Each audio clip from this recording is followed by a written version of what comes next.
Hello guys, Radhe Radhe. आप सभी को मेरे यूट्यूब चैनल पे आप सभी का बहुत बहुत स्वागत है। तो चलिए, मैं इस वीडियो में आप सभी को बाप बेटी की कहानी सुनाने वाली हूँ। वीडियो शुरू करने से पहले एक छोटा सा रिक्वेस्ट है कि अगर आप हमारे चैनल पे नए होंगे तो प्लीज़ हमारे चैनल को सब्सक्राइब कर लीजिएगा और वीडियो पसंद आए तो लाइक शेयर ज़रूर कीजिएगा। तो चलिए वीडियो को शुरू करते हैं। वीडियो को पूरा देखें। अरे शनि, जाकर अपनी बहन को जगा दे, उसे स्कूल नहीं जाना क्या? माधव ने अपनी बेटी से कहा। शनि की उम्र लगभग 13 साल रही होगी। गोलमोल चेहरे पर गोल आँखें जो उसे अलग तरह की क्वेश्चन प्रदान करती थी। जीजी, अब तक सोती रहोगी?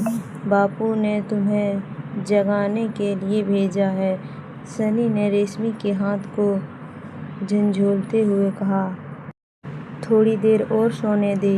कितना अच्छा सपना देख रही थी, सारा मज़ा खराब कर दिया। रेशमी ने अधजगी हालत में ही सनी को दूर हटते हुए कहा और वापस अपनी सपनों की दुनिया में लौट गई। रेशमी को तनिक भी आभास नहीं था कि आज वह फिर से स्कूल के लिए लेट होने वाली है। पर ये क्या हुआ? रेशमी सोचने लगी। कोई ठंडी ठंडी चीज़ रेशमी के माथे से होते हुए रेशमी के चेहरे को छू रही थी। इसने आखिरकार रेशमी को सपनों की दुनिया से बाहर निकाल ही लिया। ये पहली बार नहीं था जब सनी ने अपनी बहन को जगाने के लिए ठंडे पानी का प्रयोग किया। बदतमीज, आज तुझे नहीं छोड़ूंगी, रेशमी ने गुस्से से भरी आवाज़ में कहा। लेकिन सनी इतनी बेवकूफ़ कहाँ थी जो अपनी बहन के हाथों मार खाने के लिए वहाँ रुका रहता। वह तो रेशमी के गुस्से में लाल पीला होने से पहले ही 9 तो 11 हो चुकी थी।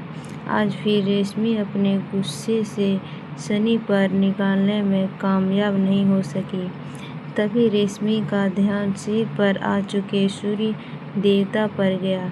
हे भगवान, आज फिर से लेट, रेशमी ने सूरज को देखकर कहा। अब उसका ध्यान सनी से हटकर अपने स्कूल जाने की तैयारी पर चला गया। उसने जल्दी से अपना बिस्तर उठाया और स्कूल जाने की तैयारी करने चली गई।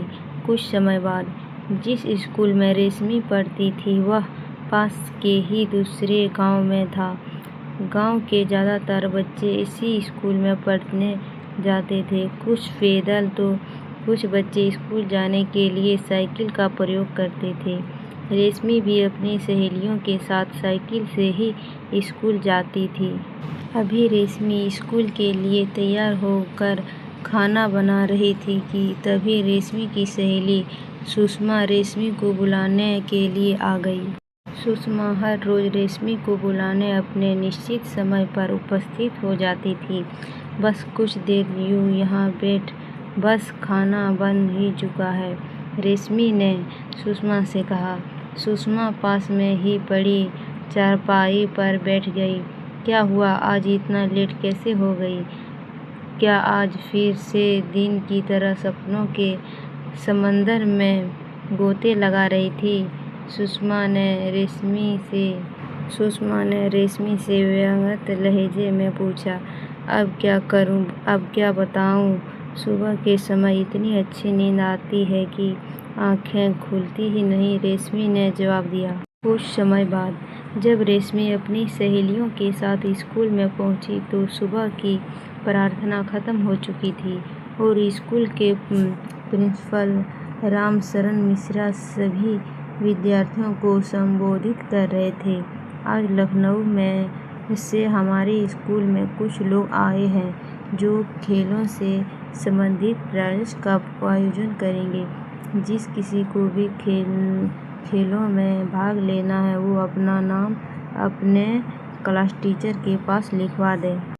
रेशमी अपनी सहेलियों के साथ क्लास रूम में बैठी बातें कर रही थी। आज शीतल नहीं आई, वो कल भी नहीं आई थी, पता नहीं क्या हुआ, रेशमी ने बातों ही बातों में कहा। तुम्हें नहीं पता?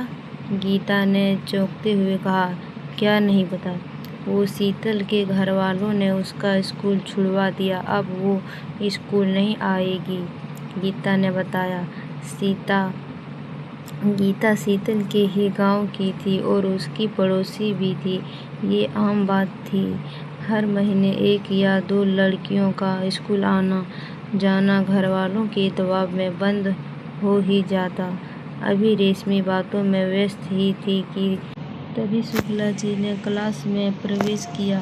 पूरा नाम भागवत राम शुक्ला, उम्र लगभग 55 वर्ष, लगभग 5.5 फीट लंबाई, हल्का शरीर और सिर के बाल सामने से उड़ चुके थे और जो कुछ बाल बचे थे उन पर पूरी तरह से सफेदी आ चुकी थी।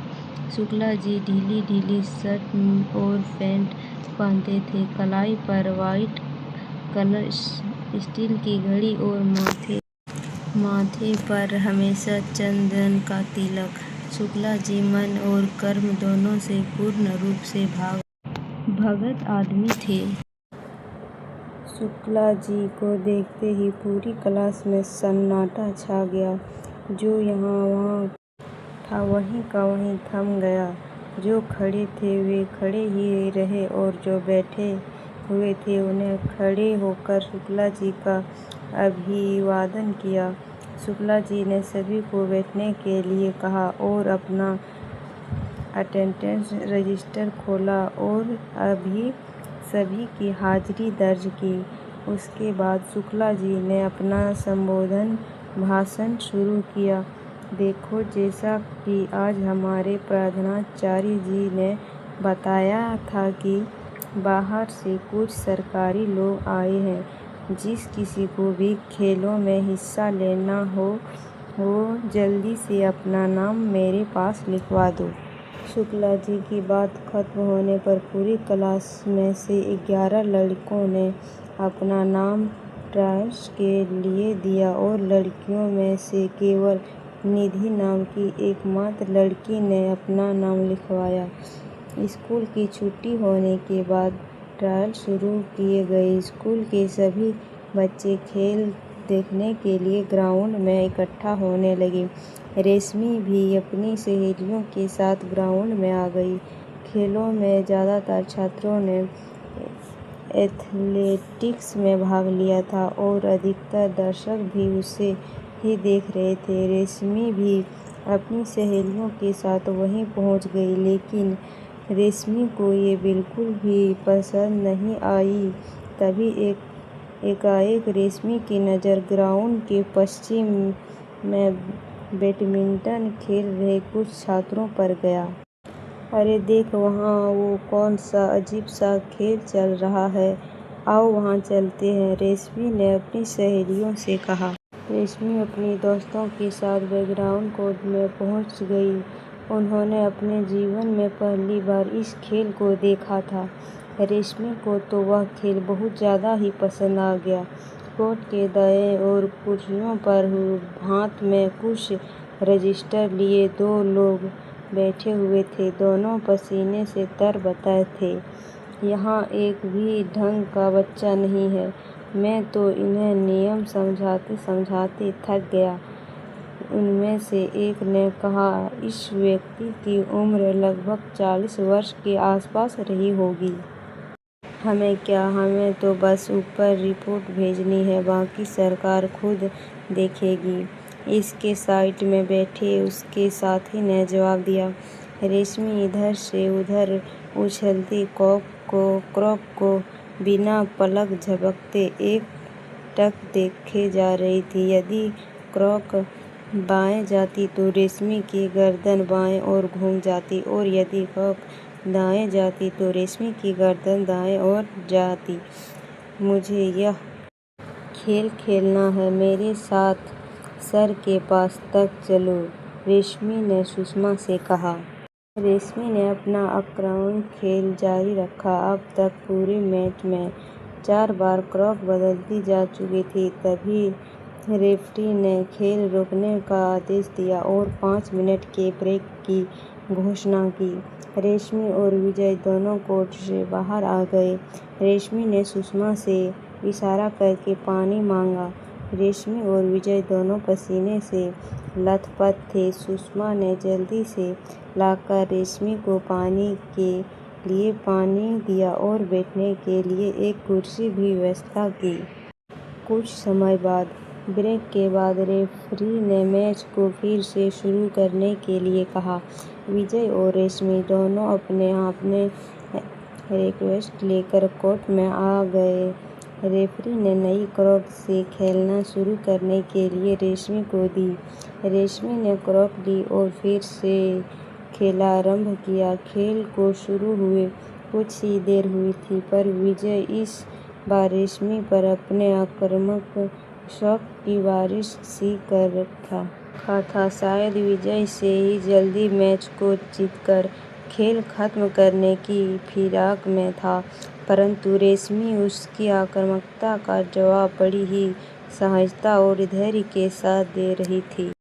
विजय को शायद जीतने की कुछ ज़्यादा ही जल्दी थी। रेशमी ने एक सीधा लेकिन थोड़ा ऊंचा शॉट खेला। विजय ने अपना सिर उठाकर आती हुई क्रॉक को देखा और जवाबी शॉट के लिए अपने रैकेट से जोरदार हमला किया, परंतु इस बार शायद वह क्रॉक की गति को अच्छे से पढ़ नहीं सका। विजय ने कुछ ज़्यादा ही बाद कॉक विजय के पास तक पहुंची। क्रॉक सीधे आकर विजय के कंधे से टकराकर नीचे गिर गई। इस तरह अब क्रॉक 20-20 पर बराबर हो गया।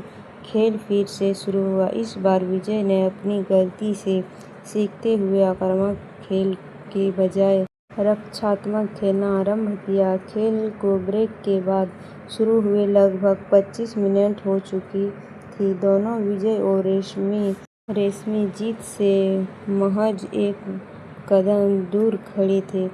इसी जगजोश के बीच विजय ने एक लगभग जाल को छूता हुआ सीधा शॉट खेला। शायद इस बार विजय के भाग्य ने उसका साथ दिया। अगर क्रॉक हल्की सी भी नीचे आती तो जाल से टकरा ही जाती और रेशमी की जीत निश्चित हो जाती, पर शायद भविष्य की कुछ अलग ही योजना थी।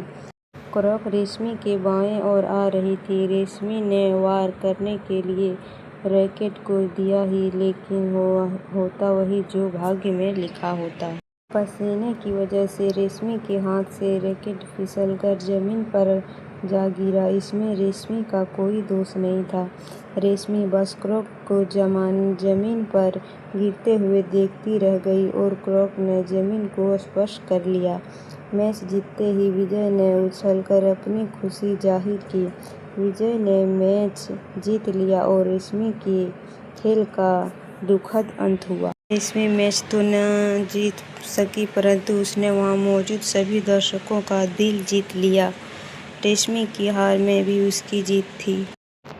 अगर हमारी वीडियो पसंद आई हो तो प्लीज़ लाइक शेयर करना ना भूलिएगा और कमेंट में ज़रूर बताइएगा कि आप लोगों को यह वीडियो कैसा लगा। तो मिलते हैं नेक्स्ट वीडियो में, तब तक के लिए राधे राधे।